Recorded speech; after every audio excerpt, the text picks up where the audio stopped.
తూర్పుగోదావరి జిల్లా ఆనపర్తి నియోజకవర్గం బలభద్రపురంలో door to door cancer టెస్టులు జరుగుతున్నాయి. జిఎస్ఎల్ ట్రస్ట్ హాస్పిటల్ బస్సులో ప్రత్యేక నిర్ధారణ పరీక్షలు చేశారు. ఇప్పటివరకు 38 మంది క్యాన్సర్ అనుమానితులుగా గుర్తించారు. గ్రాసిం రసాయన కంపెనీ వల్ల స్థానికంగా కాలుష్యం జరుగుతుందని గ్రామస్తులు అనుమానిస్తున్నారు. దానివల్లే ఎక్కువ మందికి క్యాన్సర్ లక్షణాలు కనిపిస్తున్నాయని వారి భయం.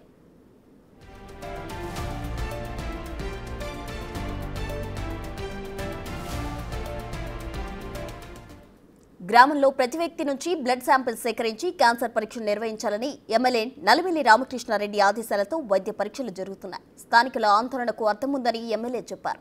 రసాయన కంపెనీ వల్ల చాలా మంది అనారోగ్యం బారిన పడుతున్నారని అన్నారు. ఆయన క్యాన్సర్తో అధికంగా నష్టపోయిన వారిని సీఎం రిలీఫ్ ఫండ్ ద్వారా ఆదుకుంటామని అంటున్న నలిమిల్లి రామకృష్ణారెడ్డితో మా ప్రతినిధి శంకర్ ఫేస్ టు ఫేస్. తూర్పుగోదావరి జిల్లా అనపర్తి నియోజకవర్గం బలభద్రపురం సంబంధించి ఏదైతే క్యాన్సర్కి సంబంధించిన వ్యాధులు ప్రబలుతున్నాయంటూ కూడా అసెంబ్లీలో స్థానిక ఎమ్మెల్యే నలిమిల్లి రామకృష్ణారెడ్డి అయితే ప్రస్తావించారు. అయితే ఈ నేపథ్యంలోనే మొత్తం ప్రభుత్వం కూడా అప్రమత్తమైంది. వైద్యశాఖ అధికారులు పూర్తి స్థాయిలో క్యాన్సర్ స్క్రీనింగ్ టెస్టులు కూడా చేస్తున్న పరిస్థితి కనిపిస్తుంది. ఆ సర్వే కూడా పూర్తిగా నిర్వహించారు. ప్రస్తుతం మనతో ఉన్నారు, మాట్లాడే ప్రయత్నం చేద్దాం. సార్ చెప్పండి, అసలు మీరు అసెంబ్లీలో ప్రస్తావించిన తర్వాత అధికార యంత్రాంగం ఏ విధంగా స్పందించింది? అంటే ఇప్పుడు డోర్ టు డోర్ సర్వేలో ఎంతమందిని గుర్తించారు? రాష్ట్ర ప్రభుత్వ యంత్రాంగం అయితే అత్యద్భుతంగా స్పందించింది. మరుసటి రోజు నుంచి ఇక్కడ అలర్ట్ కావడం, ఇక్కడ రోగుల్ని గుర్తించే విధానంలో ప్రాథమికంగా ఒక సర్వే నిర్వహించడం జరిగింది. ఇది ప్రాథమిక సర్వే మాత్రమే, శాస్త్రీయమైన సర్వే కాదు. ఈ ప్రాథమిక సర్వేలో కొంతవరకు 32 కేసెస్ 37 కేసెస్ ఉన్నాయనేది ఐడెంటిఫై చేయడం జరిగింది. కానీ నేను కోరేది ఏంటంటే సంపూర్ణమైన సర్వే జరగాలి. ముఖ్యంగా ప్రతి ఇంటి నుంచి ప్రతి వ్యక్తి నుంచి బ్లడ్ శాంపిల్స్ కలెక్ట్ చేసి టెస్ట్ చేయడం ద్వారా క్యాన్సర్ నిర్ధారణ పరీక్షలు చేయాలి. ప్రిలిమినరీ టెస్ట్ అది. ఆ తర్వాత దాంట్లో సస్పెక్టెడ్ కేసు వస్తే ఫర్దర్ ఇన్వెస్టిగేషన్స్ చేయాలి. తద్వారా మాత్రమే మనం నివారించగలుగుతాం, వారికి వైద్యం అందించగలుగుతాం. ఇక ప్రధానంగా ఈ గ్రామంలో ఉన్న రసాయనాలు పరిశ్రమలు ఏవైతే ఉన్నాయో వాటికి సంబంధించి అపోహలు ప్రజల్లో ఉన్నాయి. కాబట్టి జల కాలుష్యం, వాయు కాలుష్యం, శబ్ద కాలుష్యం వీటిని నిరోధించాల్సిన అవసరం ఉంది. దానికి తగినట్టుగా పొల్యూషన్ కంట్రోల్ బోర్డు నుంచి ఎవరైతే అధికారులు వచ్చారో వీళ్ళందరూ దాన్ని పూర్తి స్థాయిలో విచారణ చేసి సమగ్రమైన నివేదిక ద్వారా దాన్ని నిరోధించాల్సిన బాధ్యత మా పైన ఉంది.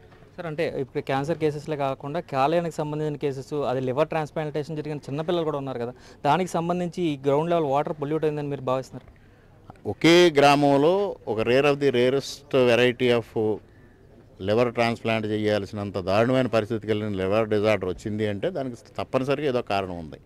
ఆ కారణం అన్వేషించాలి ఇప్పుడు. సార్, అంటే మీరు అసెంబ్లీలో చెప్పింది 200 నుంచి 300 మంది క్యాన్సర్ బారిన పడ్డారంటూ కూడా మీ దృష్టికి వచ్చినట్లు చెప్పారు. అయితే ఇక్కడ అఫీషియల్ లెక్కల ప్రకారం మాత్రం 38 మంది, 10,000 మందిలో 38 మంది అనేది కామన్ థింగ్ అంటూ కూడా కలెక్టర్ చెప్తున్న పరిస్థితి ఉంది. అంటే దీన్ని ఎలా చూడాలంటారు? వాళ్ళు ప్రాథమికంగా చేసిన సర్వే ప్రకారం వాళ్ళు చెప్తా ఉన్నారు. కొంతమంది గోప్యత పాటిస్తూ ఉన్నారు, కొంతమంది బయటికి రావడానికి ఇష్టపడలేదు, కొంతమంది వీళ్ళు ఆరోగ్యశ్రీ డేటా ఏదైతే ఉన్నదో ఆరోగ్యశ్రీ డేటా తీసుకుని మాట్లాడుతూ ఉన్నారు. ఈ గ్రామం ఆర్థికంగా పొటెన్షియల్ గ్రామం.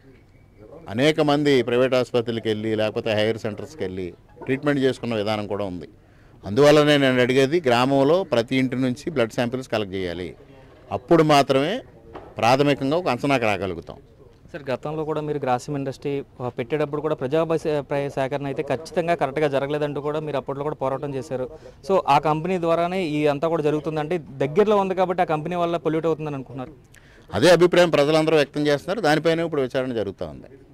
ఎలాంటి విచారణ జరగబోతుంది సార్ ఆ కంపెనీ మీద? అంటే ఓన్లీ గ్రౌండ్ లెవెల్ ఇది ఒకటే తీసుకుంటారా, లేదా కంపెనీ మీద కూడా విచారణ ఏమైనా గవర్నమెంట్ నుంచి ఆదేశాలు జరుగుతాయి? కంపెనీ విచారణ కాదండి. విచారణ అంటే ముందు జల కాలుష్యం, వాయు కాలుష్యం, వాళ్ళు పొల్యూషన్ కంట్రోల్ బోర్డు ఏదైతే నార్మల్స్ ఇచ్చిందో ఆ నార్మల్స్ ఫాలో అవుతున్నారా లేదా, వాళ్ళ రసాయనాల వల్ల కానీ వాళ్ళ ఉత్పత్తుల వల్ల కానీ ఏదైనా కాలుష్యం సంభవిస్తూ ఉందా అనేది విచారణ చేస్తారు. సార్, ఇప్పుడు చాలామంది ఆర్థికంగా చితికిపోయాం, అప్పులు అయిపోయాం అంటున్నారు. వారికి ప్రభుత్వం నుంచి ఏదైనా సహాయం అందుతుంది? తప్పనిసరిగా ఇప్పుడు ఎవరైతే ట్రీట్మెంట్లో ఉన్నారో వాళ్ళందరికీ ఉచితంగా ట్రీట్మెంట్ ఇవ్వడం జరుగుతుంది. పెద్ద ఎత్తున ఇబ్బందులు పడిన వాళ్ళకి సీఎం రిలీఫ్ ఫండ్ ద్వారా సహాయం అందించడం జరుగుతుంది.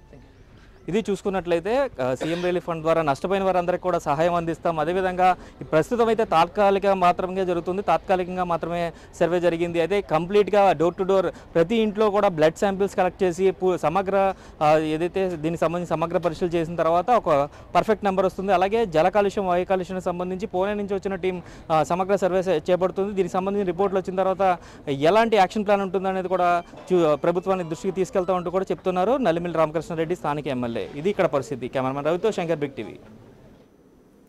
అసెంబ్లీలో ఎమ్మెల్యే లేవనెత్తిన సమస్యతో ఆరోగ్య శాఖ అధికారులు బలభద్రపురంలో రంగంలోకి దిగారని తూర్పుగోదావరి జిల్లా కలెక్టర్ ప్రశాంతి తెలిపారు. ఇప్పటివరకు ఎంతమంది క్యాన్సర్ బారిన పడ్డారు, ఎంతమంది క్యాన్సర్తో చనిపోయారనే విషయాలపై తాము ఫోకస్ చేశామని అన్నారు. ఈ వివరాలపై క్లారిటీ వచ్చిన తర్వాత పరిష్కారంపై ఫోకస్ చేస్తామని జిల్లా కలెక్టర్ చెప్పారు. బలభద్రపురం అనే విలేజ్లో నెంబర్ ఆఫ్ క్యాన్సర్ కేసెస్ అనేది కొంచెం ఎక్కువగా నమోదవుతున్నాయి అని ప్రజలు చాలా ఆందోళనకి గురి అవడం, అలానే చుట్టుపక్కల ఉన్న వాళ్ళు కూడా ఇక్కడ ఏం జరుగుతుంది అని తెలుసుకోవడానికి ఎక్కువ ఉత్సాహం చూపించడం జరుగుతుంది.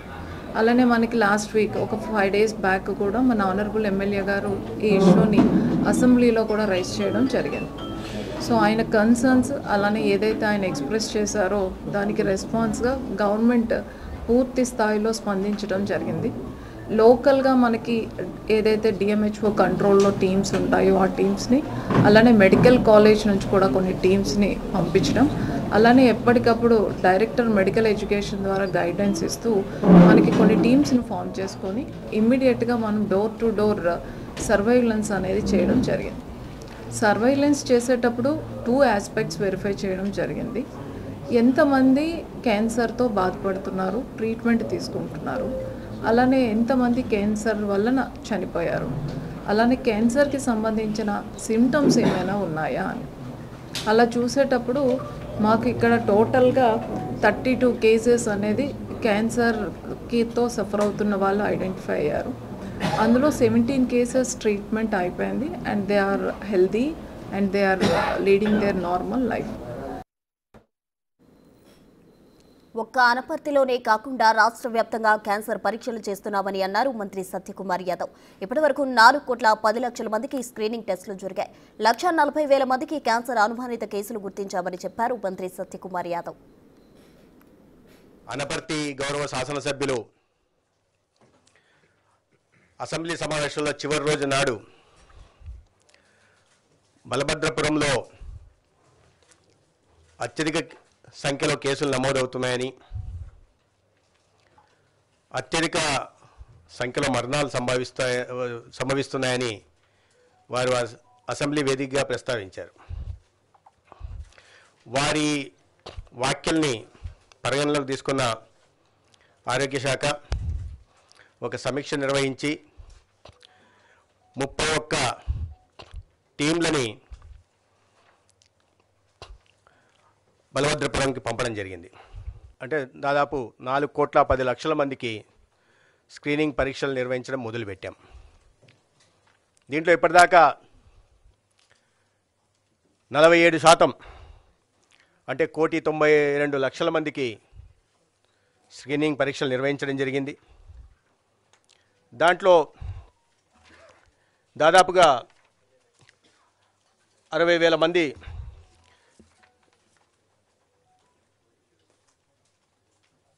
సర్వైకల్ క్యాన్సరు, 50,000 చిల్లర ఓరలు, అదేవిధంగా బ్రెస్ట్ క్యాన్సర్, మొత్తం కలిపి 1,45,000 మంది సస్పెక్టెడ్ కేసెస్ వచ్చాయి.